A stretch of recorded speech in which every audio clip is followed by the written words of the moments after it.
हरे कृष्णा। राधे राधे। आप सभी को मोक्षदा एकादशी और गीता जयंती की बहुत सारी शुभकामनाएं। भगवान श्री कृष्ण की विशेष कृपा आप और आपके परिवार पर सदा सर्वदा बनी रहे। मोक्षदा एकादशी अपने नाम की अनुसारी सर्वोच्च आध्यात्मिक मोक्ष प्रदान करने वाली एकादशी है और आज ही के दिन भगवान श्री कृष्ण ने अर्जुन को कुरुक्षेत्र की युद्ध भूमि पर एक दिव्य ज्ञान प्रदान किया, जिसे हम भगवत गीता के नाम से जानते हैं। आज गीता जयंती है और आज के दिन ही भगवत गीता का पठन करना, भगवत गीता का दान देना, भगवत गीता वितरित करना, ये सबसे बड़ा पुण्य है। आज के दिन भगवत गीता का दिव्य उपदेश जन जन तक पहुंचाना चाहिए। मोक्षदा एकादशी। मोक्षदा एकादशी का अर्थ है मोक्ष प्रदान करने वाली। इस एकादशी का व्रत करने से हमें पितृ ऋण से मुक्ति मिल जाती है। हमारे पितर जो नर्क लोक में वास करते हैं उन्हें बैकुंठ धाम की प्राप्ति होती है और भगवत गीता की 7वें अध्याय का पाठ करने से पितृ तृप्त होते हैं। तो प्रिय भक्तजनों, आज की इस पुण्यदायी कथा को सुनते हुए भगवान लक्ष्मी नारायण के चरणों का ध्यान कीजिए और अपने पितरों की तृप्ति के लिए, पितृ ऋण से मुक्ति के लिए प्रार्थना कीजिए। पुण्य फल उनके चरणों में अर्पित कर दीजिए। तो आइए आज मैं आपको सुनाती हूँ सबसे पहले भागवत गीता की 7वें अध्याय का पाठ। आप इन कथाओं को पूरा जरूर सुनिएगा और कथा सुनते हुए वीडियो को लाइक करके कमेंट बॉक्स में कृष्ण भगवान की जय जरूर लिखिएगा। आपका एक कमेंट भगवान के प्रति आपकी हाजिरी को व्यक्त करता है। भगवान शिव कहते हैं, पार्वती, अब मैं 7वें अध्याय का महात्म्य बतलाता हूँ, जिसे सुनकर कानों में अमृत राशि भर जाती है। पाटलिपुत्र नामक एक दुर्गम नगर है जिसका गोपुर बहुत ऊंचा है। उस नगर में शंकुकर्ण नामक एक ब्राह्मण रहता था। उसने वैश्यवृत्ति का आश्रय लेकर बहुत धन कमाया, किंतु न तो कभी पितरों का तर्पण किया और न देवताओं का पूजन। वह धन उपार्जन में तत्पर होकर राजाओं को ही भोज दिया करता था। एक समय की बात है, उस ब्राह्मण ने अपना चौथा विवाह करने के लिए पुत्रों और बंधुओं के साथ यात्रा की। मार्ग में आधी रात के समय जब वह सो रहा था, एक सर्प ने कहीं से आकर उसकी बाह में काट लिया। उसके काटते ही ऐसी अवस्था हो गई, मणि मंत्र और औषधि आदि से भी उसके शरीर की रक्षा असाध्य जान पड़ी। उसके बाद कुछ ही क्षणों में उसके प्राण पखेरु उड़ गए। फिर बहुत समय के बाद वह प्रेत सर्प योनि में उत्पन्न हुआ। उसका चित्त धन की वासना में बंधा था। उसने पूर्व वृतांत को स्मरण करके सोचा, मैंने जो घर के बाहर करोड़ों की संख्या में अपना धन गाड़ रखा है, उससे इन पुत्रों को वंचित करके स्वयं ही इसकी रक्षा करूंगा। एक दिन सांप की योनि से पीड़ित होकर पिता ने स्वप्न में अपने पुत्रों के समक्ष आकर अपना मनोभाव बताया। तब उसके निरंकुश पुत्रों ने सवेरे उठकर बड़े विस्मय के साथ एक दूसरे से स्वप्न की बातें कही। उनमें से मंझला पुत्र कुदाल हाथ में लिए घर से निकला और जहां उसके पिता सर्प योनि धारण करके रहते थे, उस स्थान पर गया। यद्यपि धन के स्थान का ठीक पता नहीं था, तो भी उसने चिन्हों से उसका ठीक निश्चय कर लिया और लोभ बुद्धि से वहां पहुंचकर बाम्बी को खोदना आरंभ किया। तब उस बाम्बी से बड़ा भयानक सांप प्रकट हुआ। बोला, ओ मूढ़, तू कौन है? किस लिए आया है? क्यों बिल खोद रहा है? किसने तुझे भेजा है? ये सारी बातें मेरे सामने बता। पुत्र बोला, मैं आपका पुत्र हूँ, मेरा नाम शिव है। मैं रात्रि में देखे हुए स्वप्न से विस्मित होकर यहाँ का स्वर्ण लेने के लिए कौतूहल से आया हूँ। पुत्र की यह वाणी सुनकर वह सांप हंसता हुआ उच्च स्वर से इस प्रकार स्पष्ट वचन बोला, यदि तू मेरा पुत्र है तो मुझे शीघ्र ही बंधन से मुक्त कर। मैं पूर्व जन्म के गाड़े हुए धन के लिए ही सर्प योनि में उत्पन्न हुआ हूँ। पुत्र ने पूछा, पिताजी, आपकी मुक्ति कैसे होगी? इसका उपाय मुझे बताएं, क्योंकि मैं इस रात में सब लोगों को छोड़कर आपके पास आया हूँ। पिता ने कहा, बेटा, गीता के अमृत में 7वां अध्याय को छोड़कर मुझे मुक्त करने में तीर्थ, दान, तप, यज्ञ भी सर्वथा समर्थ नहीं। केवल गीता का 7वां अध्याय ही प्राणियों की जरा मृत्यु आदि दुखों को दूर करने वाला है। हे पुत्र, मेरे श्राद्ध के दिन सप्तम अध्याय का पाठ करने से ब्राह्मणों को श्रद्धा पूर्वक भोजन कराओ, इससे निसंदेह मेरी मुक्ति हो जाएगी। वत्स, अपनी शक्ति के अनुसार पूर्ण श्रद्धा के साथ वेद विद्या में प्रवीण अन्य ब्राह्मणों को भी भोजन कराना। सर्प योनि में पड़े हुए पिता की यह वचन सुनकर सभी पुत्रों ने उनकी आज्ञा के अनुसार और उससे भी अधिक किया। तब शंकुकर्ण ने अपने सर्प शरीर को त्याग कर दिव्य देह धारण किया और सारा धन पुत्रों के अधीन कर दिया।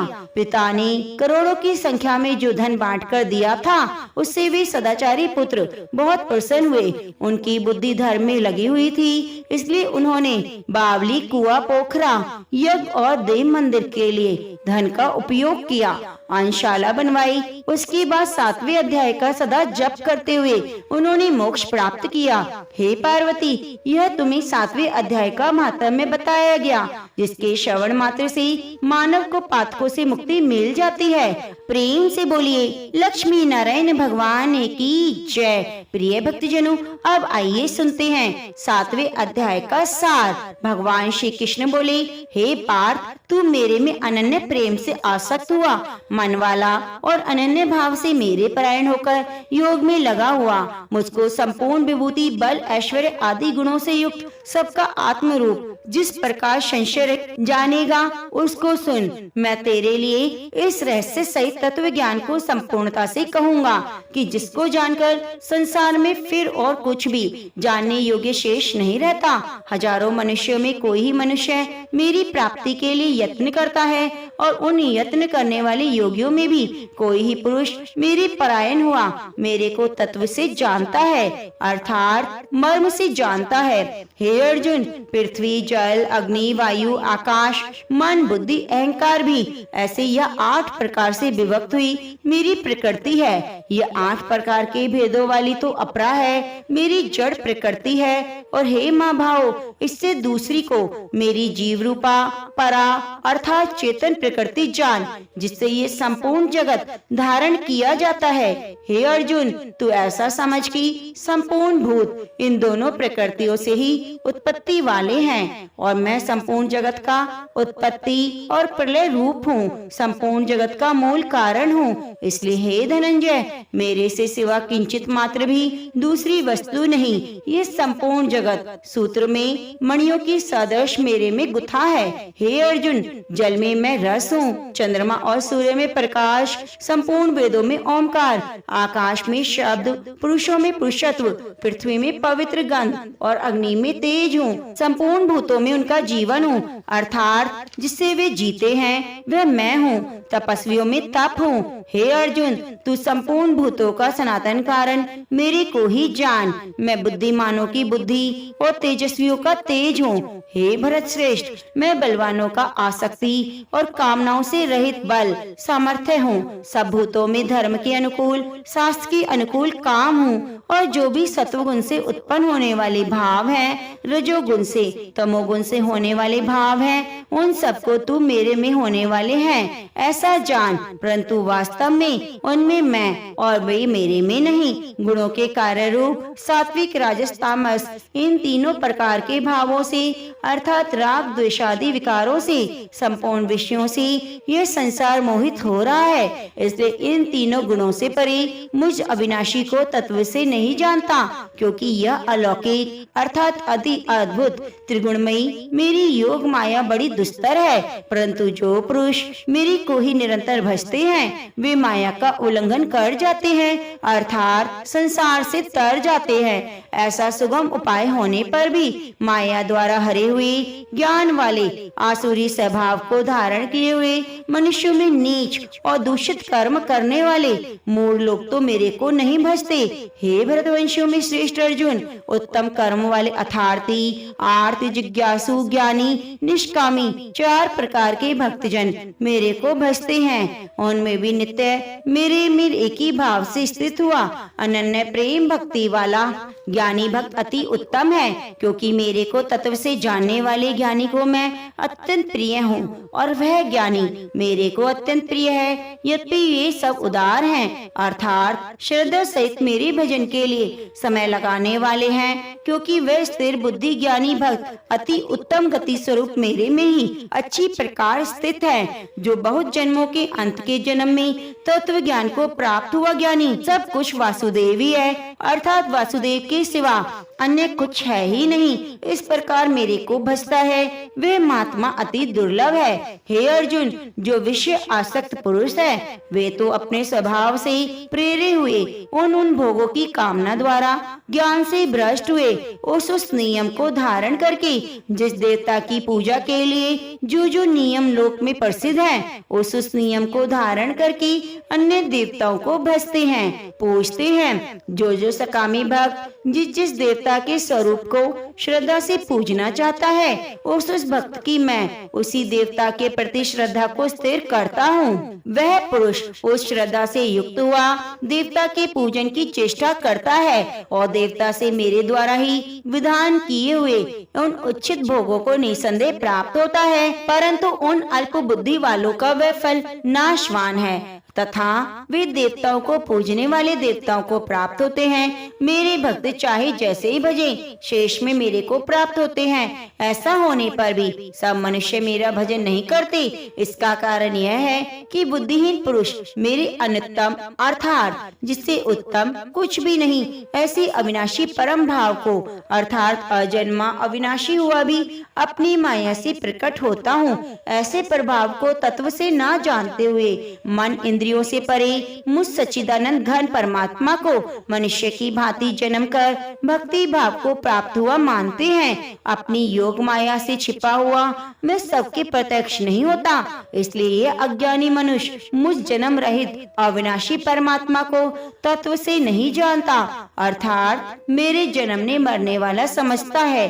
हे अर्जुन, पूर्व में व्यतीत हुए वर्तमान में स्थित आगे होने वाले सब भूतों को मैं जानता हूँ, परंतु मेरे को कोई भी श्रद्धा भक्ति रहित पुरुष नहीं जानता, क्योंकि हे भरतवंशी अर्जुन, संसार में इच्छा और द्वेष से उत्पन्न हुए सुख दुख आदि द्वंद्व रूप मोह से संपूर्ण प्राणी अति अज्ञानता को प्राप्त हो रहे हैं, परंतु निष्काम भाव से श्रेष्ठ कर्मों का आचरण करने वाले जिन पुरुषों का पाप नष्ट हो गया है वे राग द्वेषादि द्वंद्व से रूप मोह से युक्त है और दृढ़ निश्चय वाले पुरुष मेरे को सब प्रकार से भजते हैं। जो मेरे शरण होकर जरा और मरण से छूटने के लिए यत्न करते हैं वे पुरुष उस ब्रह्मा को और संपूर्ण अध्यात्म को संपूर्ण कर्म को जानते हैं। जो पुरुष अधिभूत और अधिदेव के सहित अधियज्ञ के सहित सबका आत्मरूप मेरे को जानते हैं, अर्थात जैसे भाप बादल धूम पानी बर्फ ये सभी जल रूप है, वैसे अधिभूत अधिदेव अधियज्ञ आदि सब कुछ वासुदेव स्वरूप है। ऐसा जो जानते हैं वे युक्त चित्त वाले पुरुष अंत काल में मुझको ही जानते हैं, अर्थात प्राप्त होते हैं। तो प्रेम से बोलिए लक्ष्मी नारायण भगवान की जय। श्रीमन नारायण नारायण हरि हरि, श्रीमन नारायण नारायण हरि हरि। प्रेम से बोलिए श्रीमद् भागवत गीता की जय। प्रिय भक्तजनों, अब आइए सुनते हैं मोक्षदा एकादशी के दिन सुनी जाने वाली पौराणिक कथा। आपसे निवेदन है कृपया कमेंट बॉक्स में एक बार कृष्ण भगवान की जय जरूर लिखिएगा और आपको कथा कैसी लगी वह भी जरूर बताइएगा। एक बार अर्जुन ने भगवान श्री कृष्ण से कहा, हे प्रभु, अब आप मुझे मार्गशीर्ष मास के शुक्ल पक्ष की एकादशी की कथा को सुनाइए। तब भगवान कृष्ण जी कहते हैं, हे अर्जुन, अब मैं तुम्हें मोक्षदा एकादशी की व्रत कथा को सुनाता हूँ। इसे ध्यान पूर्वक सुनो। बैखान नामक एक प्राचीन नगर में एक राजा राज्य करता था। उसके राज्य में चारों वेदों के ज्ञाता ब्राह्मण रहते। राजा अपनी प्रजा का पुत्र वत पालन किया करता। एक रात्रि को स्वप्न में राजा ने अपने पिता को नरक की यातना भोगते देखा। इस प्रकार का स्वप्न देखकर राजा बड़ा ही व्याकुल हुआ। वह बेचैनी से सुबह होने की प्रतीक्षा करने लगा। उसे रात भर नींद भी नहीं आई। सुबह होते ही उसने ब्राह्मणों को बुलाकर उनके समक्ष अपने स्वप्न की बात बताई और कहा, हे ब्राह्मणों, रात्रि को स्वप्न में मैंने अपने पिता को नरक की यातनाएं भोगते देखा। उन्होंने मुझसे कहा है कि हे पुत्र, मैं घोर नरक भोग रहा हूँ, मेरी यहाँ से मुक्ति कराओ। जब से मैंने उनके यह वचन सुने हैं तब से मुझे चैन नहीं। मुझे अब राज्य, सुख, ऐश्वर्य, हाथी, घोड़े, धन, स्त्री, पुत्र आदि कुछ भी सुखदायक प्रतीत नहीं हो रहा। अब मैं क्या करूं, कहाँ जाऊं? इस दुख के कारण मेरा शरीर तप रहा है। आप लोग मुझे किसी प्रकार का तप दान व्रत बताएं जिससे मेरे पिता को मुक्ति प्राप्त हो। यदि मैंने अपने पिता को नरक की यातनाओं से मुक्त कराने का प्रयास नहीं किया तो मेरा जीवन निरर्थक है। जिसके पिता नरक की यातनाएं भोग रहे हैं उस व्यक्ति को इस धरती पर सुख भोगने का कोई अधिकार नहीं। हे ब्राह्मण देव, मुझे शीघ्र ही इसका कोई उपाय बताने की कृपा करें। राजा के आंतरिक दुख की पीड़ा को सुनकर ब्राह्मणों ने आपस में विचार विमर्श किया। फिर एक मत होकर बोले, हे राजन, वर्तमान, भूत और भविष्य के ज्ञाता पर्वत नामक एक मुनि है। वे यहाँ से अधिक दूर नहीं। आप अपनी यह व्यथा उनसे जाकर कहें, वे अवश्य ही इसका कोई सरल उपाय आपको बता देंगे। ब्राह्मणों की बात मानकर राजा मुनि के आश्रम पर गए। आश्रम में अनेक शांत चित्त योगी और मुनि तपस्या कर रहे थे। चारों वेदों के ज्ञाता पर्वत मुनि दूसरे ब्रह्मा के समान बैठे जान पड़ रहे थे। राजा ने उन्हें दंडवत प्रणाम किया और अपना परिचय दिया। पर्वत मुनि ने राजा से कुशल क्षेम पूछी। तब राजा ने बताया, हे मुनिवर, आपकी कृपा से मेरे राज्य में सब कुशल है, किंतु मेरे समक्ष अकस्मात ही एक ऐसी समस्या आ खड़ी हुई है जिससे मेरा हृदय बड़ा ही अशांत हो रहा है। फिर राजा ने मुनि को व्यथित हृदय से रात में देखे गए स्वप्न की पूरी बात बताई और फिर दुखी स्वर में बोले, हे महर्षि, अब आप कृपया कर मेरा मार्गदर्शन करें। मुझे ऐसे क्या करना चाहिए? कैसे मैं अपने पिता को नरक की यातना से मुक्ति दिलाऊं? पर्वत मुनि ने राजा की बात को बड़ी गंभीरता पूर्वक सुना और नेत्र बंद करके अपने ध्यान योग से सब कुछ जान लिया। वे बोले, राजन, मैंने अपने योग बल के द्वारा तुम्हारे पिता के सभी कुकर्मों को प्राप्त कर लिया है। उन्होंने पूर्व जन्म में अपनी पत्नी से भेदभाव किया था।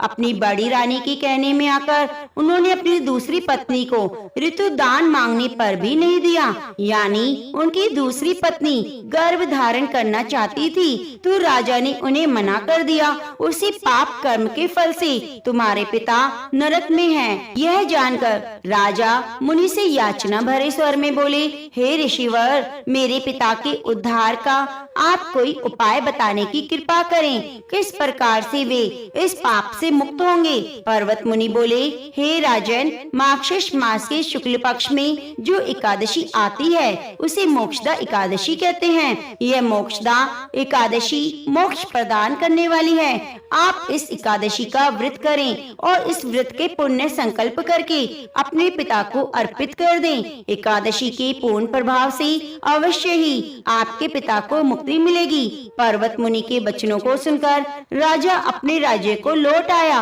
और परिवार सहित मोक्षदा एकादशी का विधि पूर्वक व्रत किया। इस व्रत के पूर्ण फल को राजा ने अपने पिता को अर्पित कर दिया। इस पूर्ण फल के प्रभाव से राजा के पिता को सहज ही मुक्ति मिल गई और स्वर्ग को प्रस्थान करते हुए राजा के पिता ने कहा, हे पुत्र, तेरा कल्याण हो। इतना कहकर राजा के पिता ने स्वर्ग को प्रस्थान किया। भगवान श्री कृष्ण बोले, हे अर्जुन, जो मनुष्य मार्गशीर्ष मास के शुक्ल पक्ष की एकादशी का उपवास करते हैं उनके सभी पाप नष्ट हो जाते हैं अंत में स्वर्ग लोक को प्राप्त करते हैं। इस उपवास के उत्तम और मोक्ष प्रदान करने वाला कोई दूसरा व्रत नहीं। इस कथा को सुनने पढ़ने से अनंत फल की प्राप्ति होती है। यह उपवास मोक्ष प्रदान करने वाला चिंतामणि के समान है, जिससे उपवास करने वाले की सभी मनोकामनाएं पूरी हो जाती हैं। हे अर्जुन, प्रत्येक मनुष्य की प्रबल इच्छा होती है कि वह मोक्ष प्राप्त करे। मोक्ष की इच्छा करने वालों के लिए मोक्षदा एकादशी का यह उपवास अति महत्वपूर्ण है। पिता के प्रति पुत्र के दायित्व का इस कथा से श्रेष्ठ दृष्टांत कोई दूसरा नहीं। अतः भगवान श्री हरि विष्णु के निमित्त यह उपवास पूर्ण श्रद्धा और निष्ठा से करना चाहिए। जो मनुष्य इस एकादशी का उपवास करता है, वे अपने किसी सगे सहोदर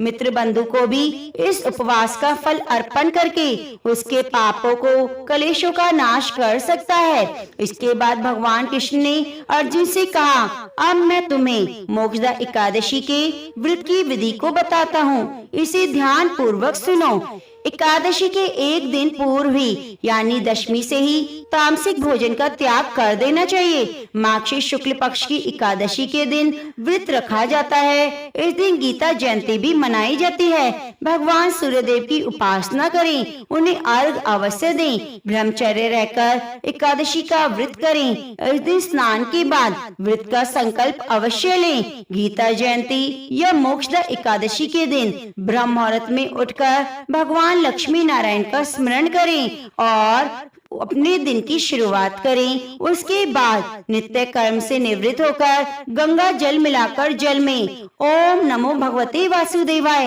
हर हर गंगे मंत्र का उच्चारण करते हुए स्नान ध्यान करें। स्वच्छ वस्त्र पहने भगवान विष्णु जी का पीले पुष्प, पीले फल, धूप दीप नैवेद्य से पूजन करें। भगवान विष्णु को तुलसी मिश्रित जल अवश्य ही अर्पित करें। भगवान विष्णु के लिए ऋतु फल, नारियल, नींबू, नैवेद्य आदि सामग्रियों से लक्ष्मी नारायण भगवान की पूजा करें। भगवान के सभी भोग में तुलसी दल अवश्य डालें, किंतु एक चीज का ध्यान रखें कि एकादशी के दिन तुलसी दल नहीं तोड़ना चाहिए और साथ ही द्वादशी के दिन भी तुलसी दल नहीं तोड़ा जाता। इसके बाद गीता का पाठ अवश्य करना चाहिए और एकादशी का व्रत कथा का वाचन करें। ओम नमो भगवते वासुदेवाय, ओम नमो नारायणा मंत्र का उच्चारण अधिक से अधिक करें। सायंकाल पूजन आरती के बाद प्रार्थना करके फलाहारी करें। रात्रि जागरण करें। रात में भगवान विष्णु की प्रतिमा के समीप ही भूमि पर शयन करें। एकादशी के दिन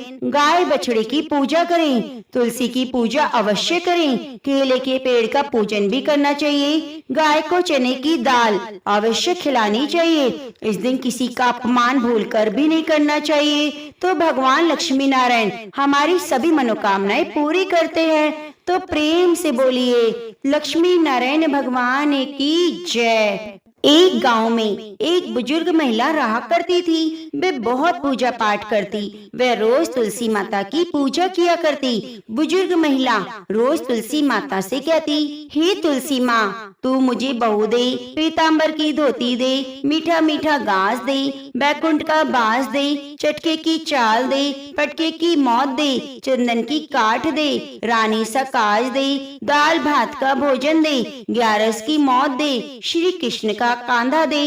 वे बुजुर्ग महिला हर महीने में तुलसी माता की रोज पूजा करती और बिरले को सींचा करती और यह बात रोज कहा करती। यह बात सुनकर तुलसी माता धीरे धीरे सूखने लगी। तभी भगवान कृष्ण ने देखा तुलसी माता सूख रही हैं। तभी एक दिन भगवान कृष्ण तुलसी माता के पास प्रकट हुए और भगवान कृष्ण जी ने तुलसी माता से पूछा, तुम क्यों सूख रही हो? तो सभी महिलाएं तुम्हारी पूजा करती हैं, तुमको रोज सींचती हैं, लेकिन फिर भी तुम सूखती जा रही हो, इसका क्या कारण है? जिसके बाद तुलसी माता ने भगवान कृष्ण से कहा, हे प्रभु, एक बुजुर्ग महिला मेरे पास रोज आती है और रोज एक बात कहती है, हे तुलसी माता, सबकी दाता, मैं तेरा बिरला सींचती हूँ, तू मुझे बहू दे, पीताम्बर की धोती दे, मीठा मीठा घास दे, बैकुंठ में बास दे, चटके की चाल दे, पटके की मौत दे, चंदन की काठ दे, रानी सा राज दे, दाल भात का जीवन दे, 11 की मौत दे, कृष्ण जी का कांधा दे। मैं उस बुजुर्ग महिला की सभी मनोकामनाएं पूरी कर सकती हूँ, लेकिन एक मनोकामना पूरी नहीं कर सकती। कृष्ण भगवान जी, मैं आपका कांधा कहाँ से दूंगी? भगवान कृष्ण जी तुलसी माता की बात सुनकर जोर जोर कर हंसने लगे और भगवान कृष्ण ने तुलसी माता से कहा, तुम चिंता मत करो, जब वह बुजुर्ग महिला की मृत्यु होगी मैं मौके पर आकर कंधा दे दूंगा। आप सुबह जब पूजा करने आए तो कह देना, तुम्हें सब मिल जाएगा। कुछ दिनों बाद वह वृद्ध महिला ठोकर खाकर रास्ते में गिर गई और मर गई। पूरे गांव के सभी लोग आए। उस महिला को सभी लोग धर्मात्मा मानने के कारण तुलसी जी की डोकरी कहते थे।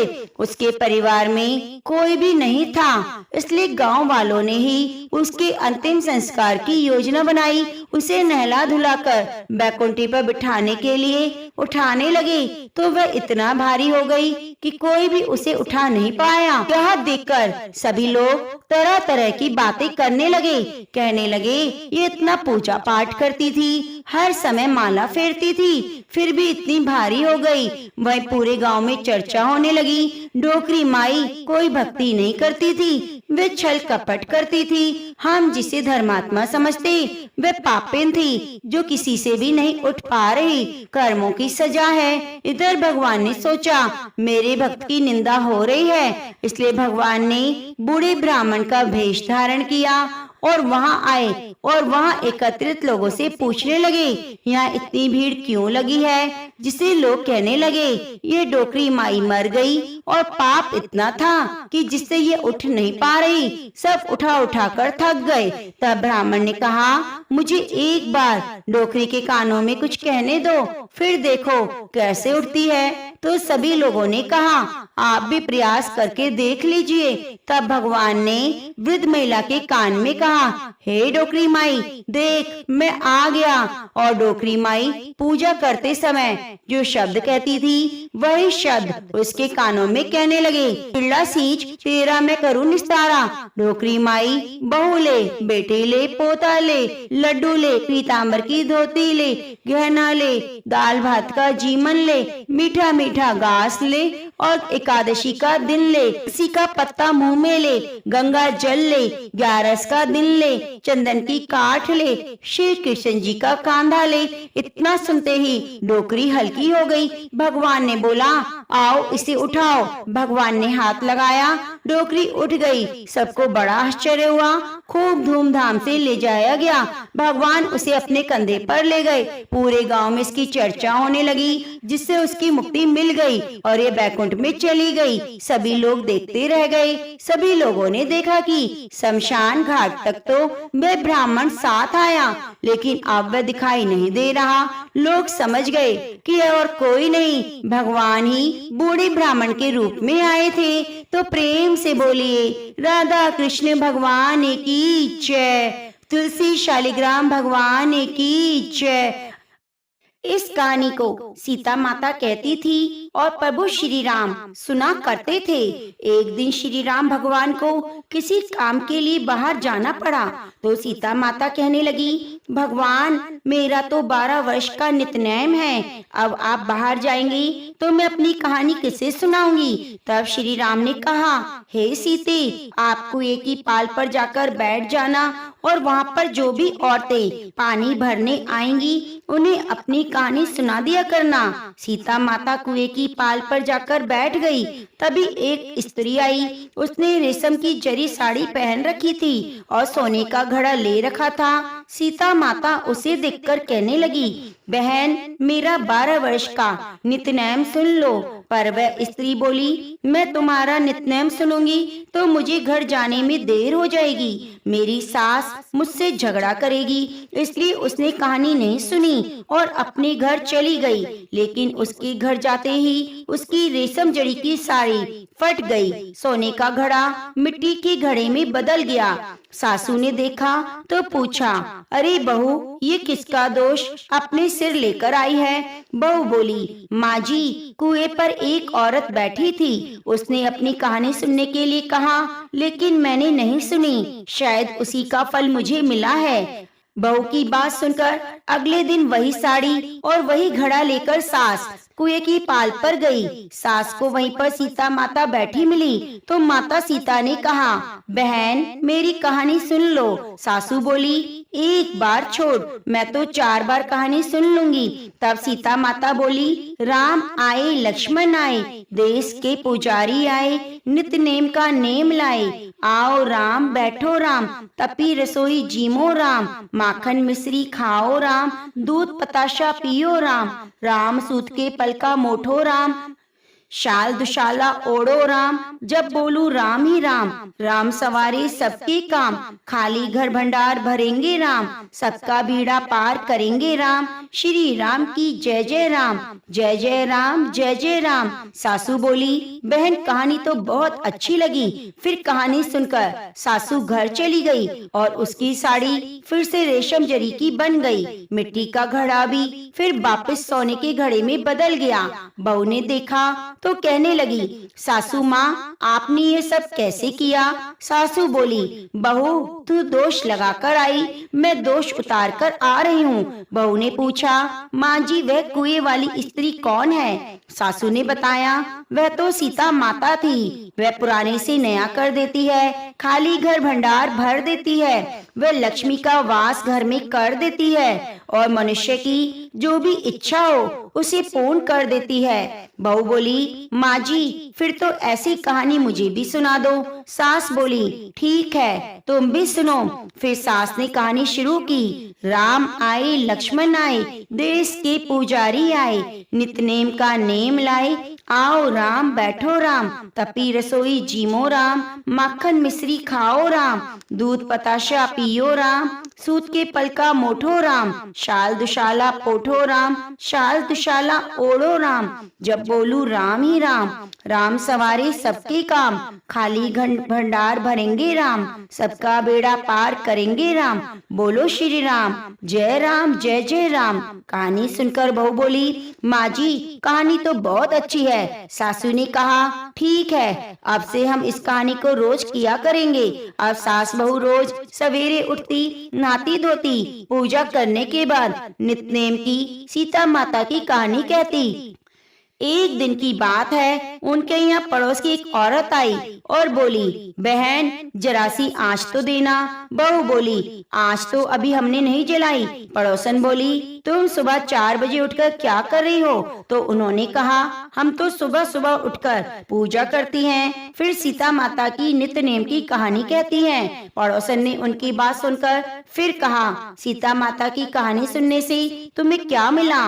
तब वे दोनों बोली, सीता माता की कहानी कहने से घर में भंडार भर जाते हैं, सभी कार्य पूरे हो जाते हैं, मन की इच्छा पूरी होती है। पड़ोसन ने कहा, बहन, अगर ऐसा है तब तो फिर मुझे भी कहानी सुना दो। तब बहू बोली, ठीक है, तुम भी कहानी सुन लो। राम आए लक्ष्मण आए, देश के पुजारी आए, नित्य नेम का नेम लाए। आओ राम, बैठो राम, तपी रसोई जीमो राम, माखन मिश्री खाओ राम, दूध पताशा पियो राम, राम सूत के पल का मोठो राम, शाल दुशाला पोठो राम, शाल दुशाला ओढ़ो राम, जब बोलू राम ही राम, राम सवारे सबके काम, खाली घर भंडार भरेंगे राम, सबका बेड़ा पार करेंगे राम, श्री राम, जय जय राम। पड़ोसन ने इस कहानी को सुना तो कहने लगी, बहन, कहानी तो बहुत अच्छी लगी। अब वह पड़ोसन भी नित्य नेम की सीता माता की कहानी कहने लगी। कहानी कहने से सीता माता ने पड़ोसन के घर भी भंडार भर दिए। देखते ही देखते अब तो पूरे मोहल्ले में नित्य नेम की कथा चल पड़ी और हर किसी की मनोकामना पूरी होने लगी। हे सीता माता, जैसे आपने उन सभी के भंडार भरे, वैसे हमारे भी भरना। कहानी कहने वाले, सुनने वाले, हुंकारा भरने वाले सभी के करना। तो प्रेम से बोलिए, सीता माता की जय।